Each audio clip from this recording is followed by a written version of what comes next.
My Dear Sarah, Part 1. A story by E.B.'s Heart. Say no to bullying. This page does not support violence. A round of applause for our keynote speaker, Dr. Mrs. Adenike Adiwale. She is the founder of Be Kind Foundation, a non-governmental organization that protects the weak and the vulnerable in our society. The audience stood up and were clapping, while a middle-aged beautiful woman climbed the stage.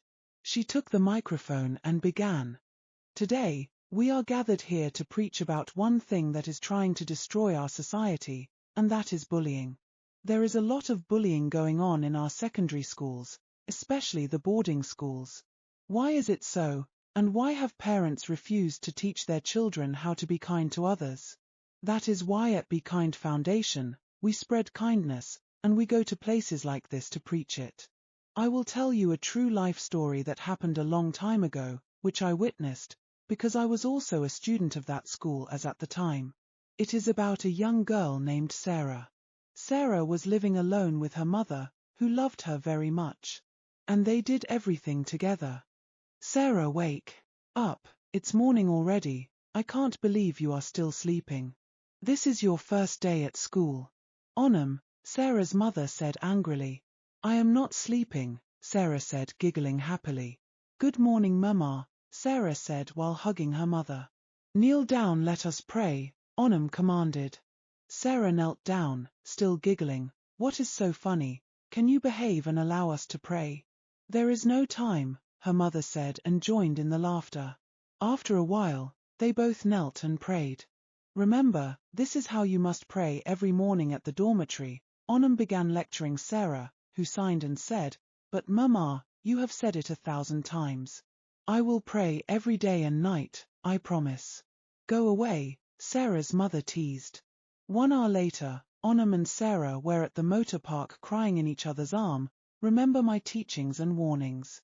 Be a good girl, and always keep to the rules, Onam said, sobbing uncontrollably. Madam Shift, the motor is full, I want to close the door, the bus driver said rudely to Onam, who didn't care. She was more focused on her only child. Sarah arrived at St. Mary's Girls' School. 2 hours later, she saw a multitude of students arriving. While some were alone with their luggage, others were with their parents.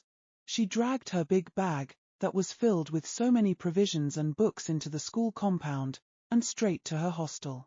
She saw a long queue inside the hostel compound. Students were being admitted into the various rooms in the hostel. She waited until it was her turn, then she carried her things straight to her room. Sarah was about to climb her bed, which was at the top bunk of the bed, when someone tapped her. Get down, the person commanded. Why are you climbing that bed? She asked, dragging Sarah by her dress. The auntie downstairs said this is my room and my bed space too, Sarah stammered.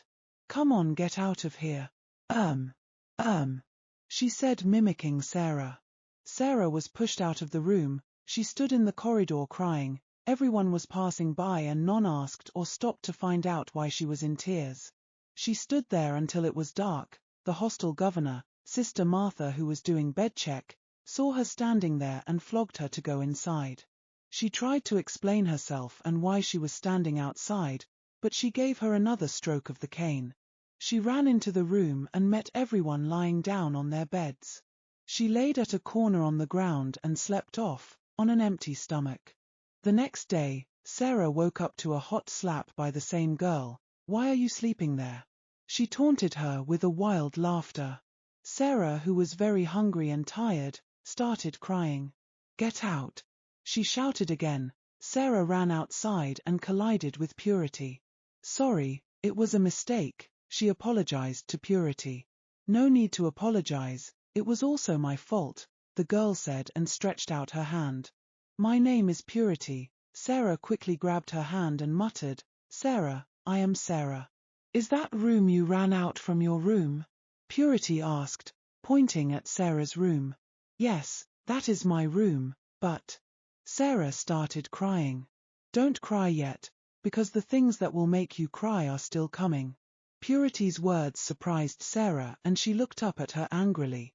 Try and bath, breakfast bell will be ringing soon, Purity said and left. Sarah picked up courage and went back to her room. Everyone had gone to bath, except a girl that seemed terrified. Sarah rushed to her bag, brought out her school uniform and her provisions. She was so hungry, so she started stuffing her milk into her mouth. After a while, Sarah ran out of the room with soap and sponge. She had seen the bathroom on her way up. She went straight to the bathroom, and was about to pour water on her body, when a hand dragged her outside. "Thief, so you went and licked my milk," the girl that dragged her out said, and slapped her mouth. Sarah managed to say, "But I only took my own milk." The girl slapped her even harder. "So I am a liar, right?" Sarah was confused. She simply said, "I am sorry, I didn't know they were yours." The girl pounced on her and beat her blue-black. Sarah cried and went back to her room. She saw the same girl there and wanted to run out, but they dragged her in. "On your knees," one of the girls commanded. "What is your name?" one of the girls asked Sarah. "My name is Sarah Osazua." "You must be a new student to be misbehaving like this," one of the girls asked with a frown. "Yes, I just resumed yesterday, and I don't know how things are done," Sarah said apologetically. "Well, I will pardon you just this once," one of the girls said, and asked her to stand up. She stood and they pushed her to the ground, laughing. "Well, this provision you claim to be yours is now ours, so if we see your hands in it again, you know what will happen." "But my mommy suffered to buy them for me, what will I now be eating?" Sarah said with fear. "Did you just talk? Now go and kneel in the sun." Sarah was kneeling in the sun when the hostel governor saw her. "What are you doing here?" Sarah started crying and said, "The girls in my room beat me up and asked me to kneel down here." The hostel governor was infuriated. "Take me to them," she barked. Sarah took Sister Martha, the hostel governor, and pointed at one of the girls.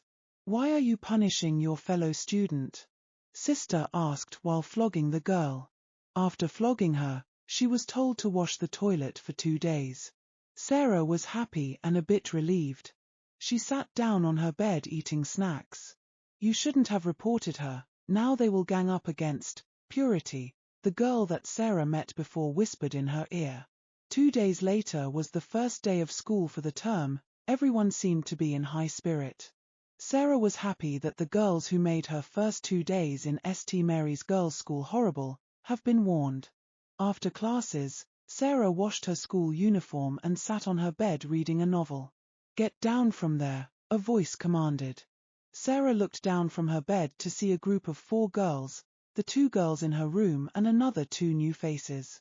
She came down from the bed. Immediately her feet touched the floor. One of the girls named Phoebe dragged her ear, while June pushed her. June was the girl Sarah reported. "So you reported me to Sister Martha? You did not ask about me before doing that. I will teach you a lesson in this school. From today you are on 21 days marathon punishment. If you survive at the end of it, then we will welcome you to this school formally. If not, you are on your own." When they left, Sarah was shaking with fear. She went to Purity and told her what happened. "This was why I was against you reporting them. They do this to almost every new student in this block. The other block of this hostel is better." Purity was 1 year older than Sarah. She was in JSS 2, while Sarah just started JSS 1. "I went through this last year, when I just started here. They gave me 21 days punishment because I stood my ground. During the punishment, I reported to Sister Martha. Instead of making things easier for me, it made matters worse. They cancelled the punishment and I started afresh. By the time I was through, I ended up at the school clinic due to exhaustion. So please try and do this quietly, to avoid doubling it for you." Sarah started crying. Every morning, as part of the punishment, she submits her breakfast to June. In the afternoon after class, she would go over to the other girls' room and clean their space, wash their school uniforms too. Then when she returns to her room, she would do the same for June and Phoebe. Before 1 week, Sarah had emaciated so much, due to poor feeding and excessive chores. Purity, who had become her friend, kept encouraging her to try and finish, so that she would be free from their bullying. But after 2 weeks, Sarah fell ill. She was so ill that she spent 3 days at the school clinic. When she was discharged, June, Phoebe and their gang wanted her to continue and finish her punishment, but she refused and reported them to the hostel governor. The hotel governor called the 4 girls, gave them a stern warning and threatened them with suspension. They became so angry and decided to give her a punishment that will make her fear them. "This girl don't have respect," June said, fuming with anger. "By the time we are through with her, she will call her mother to come and take her home," Phoebe boasted. St. Mary's Girls' School was a Catholic school managed by the Catholic Reverend Sisters. They have high rate of bullying among their students, even the church and the sisters deny it. Most parents have brought several complaints of what their children passed through while in St. Mary's Girl, but the government will ask of evidence to prosecute the offenders, which is not always there. Most students in St. Mary's Girl turned out to be so mean and oppressors. The junior hostel where Sarah was boarding was one of the worst hostels in the school. They had the culture of bullying new admitted students. Sarah had 5 roommates, the 3 most seniors were as JSS 3, and Sarah was in JSS 1, while the other 2 were as JSS 2. Even though the age gap amongst all of them was not much, but they were so mean to each other, especially Sarah. "So you have the mind to report us again?" Phoebe stopped Sarah on her way to the library. "Your punishment has been doubled. You will be punished for another 21 days. Let's see how you will keep reporting us." "I will not do it," Sarah found her voice for the first time and shouted. But this earned her a hot slap on her face. "You are shouting at us? Let's see what you can do." They dragged her to the store, gagged her mouth, tied her hands and locked her up. Sarah was just crying. She couldn't scream out loud, because her mouth was gagged. They left her there until it was dark. When the hostel governor came for night check, they lied to her that she went to the toilet. Sarah was there until the next day. Towards the evening of the next day, the 4 gang of bullies, June, Phoebe, Tina and Muna, went to see Sarah where they tied her down. But she was unconscious. June shook her, but got no response. Instead of raising alarm so that Sarah can be taken to the school clinic, they simply untied her and left her there. "Let someone else find her, because if we tell Sister Martha, she will accuse us of being the culprit." So they left Sarah there. When Sister Martha came for night check, she didn't see Sarah, and her roommates insisted they don't know where she went to. Sister Martha fumed. How can a new student be going out every night? She called the school security and said, "A student is missing. You must find her and bring her to me." After 1-hour search, a student screamed from the store at the sight of Sarah lying on the ground lifeless. The security rushed Sarah to the school clinic, but it was too late. She was long dead. Sister Martha called the principal and reported the incident to her. The next day, the entire school was filled with police officers, and they asked all the students if they saw her entering there.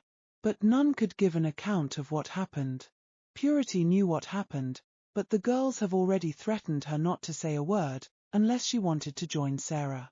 Even though the police noticed that there were bruises in her hands and mouth, showing that she was tortured, they still ruled her death as natural occurrence. The school made sure that their name was not tainted.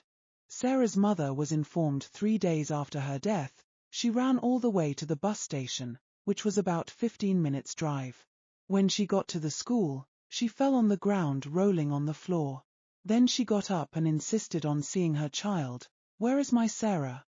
she shouted. The principal, Sister Rita, took her to her office. "Madam, pull yourself together. Sarah's corpse is with the police, but it will be released today." "That is why we called you," Sister Rita said once she stepped into her office. "Are you saying my baby did not die today? When did she die?" Sarah's mother asked with a pain-laden voice. "I don't think the date she died is necessary here. The most important thing is that she died of a natural cause," Sister Rita said nonchalantly. "Shut up, Sister Rita," Sarah's mother shouted at the principal. "How dare you treat my child like she doesn't matter? My Sarah died. Instead of you to call me, you invited the police to do cover-up first. For the last time, When did my child die? Onam, Sarah's mother asked again and started wailing. Madam, she died 3 days ago. We are sorry for your loss, the vice principal, Sister Augusta, who just walked in on them, said, while trying to console Onam. My child died 3 days ago, and you are just telling me? Onam said again and started wailing even louder. I want to see her corpse now. Take me to her right now, she commanded. Sister Rita, who was feeling offended and unapologetic towards the situation, instructed Sister Augusta to take her to the police. Are you the girl's mother? Officer Akani asked Onam immediately. She said she was there because of the dead schoolgirl. Yes, I am her mother, Onam replied with a teary voice. Well, Officer Akani cleared his throat. From our findings, it was obvious your daughter took her own life. What? Onam slapped the police officer and shouted, You don't know what you are saying. Officer Akani took Onam's hand and said, I will pardon you just this once because I know you are grieving, but do not try this again. We have a few questions for you concerning your child, the deceased. Does she suffer from depression? Where is her father? How do you treat her at home? We think she was depressed from home, because she have barely spent 2 months in this school, so whatever was troubling her must come from home. So I ask again, where is her father? Officer Akani asked without pity. Onam cried so loudly and started vibrating. Madam, answer us, because this is important in our investigation. After much questioning that got no answer, Onam was taken to Sarah. She went on her knees and wept bitterly. Who did this to you, my baby? Onam asked softly and kissed her forehead. It was when she was kissing her forehead that she saw a visible bruise in her mouth, and started shouting, how did my baby sustain such injury in her mouth? And why was there 2 causes of her death? The principal said natural causes, and you are saying suicide. Officer, check very well. What are you people hiding from me?